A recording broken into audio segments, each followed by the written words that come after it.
Je pensais, je trouve que les prêtres ont quand même du style. Leurs vêtements changent régulièrement de couleur. Ça vraiment donne de la vie. L'autre jour, j'ai vu un prêtre portant du rose. C'est vrai, mais c'est pas exactement une question de style. C'est beaucoup plus profond que ça.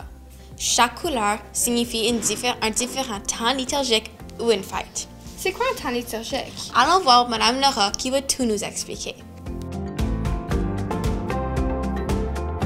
Le calendrier liturgique, c'est la manière que l'Église nous propose de vivre les grands événements de la vie de Jésus, échelonnés sur toute une année par des saisons du calendrier. On vit ça dans 5 grands temps liturgiques avec des fêtes parsemées au milieu. L'année liturgique commence au début décembre par une période de 4 semaines qu'on appelle l'Avent.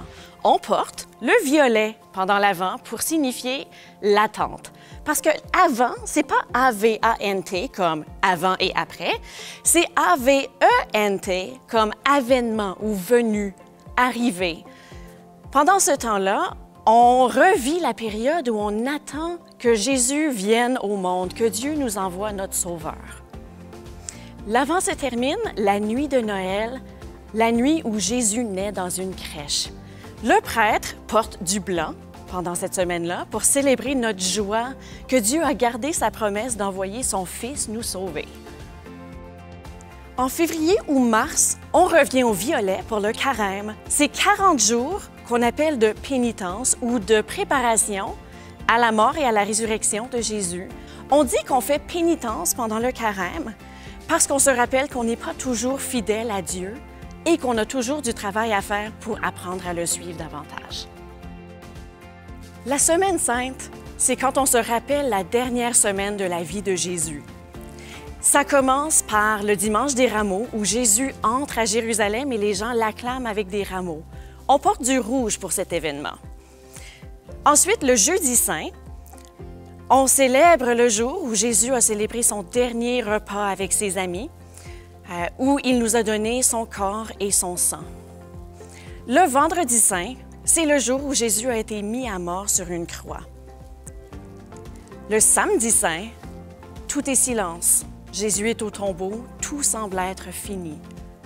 Tout cela en préparation au dimanche de Pâques, qui est la plus grande fête de notre foi.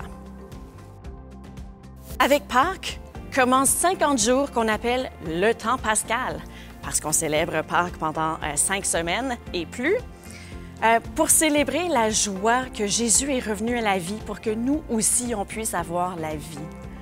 Ça se termine par la Pentecôte, qui est le 50e jour après Pâques, où on mettrait plutôt du rouge. Mais pendant toute la période de Pâques, on porte du blanc.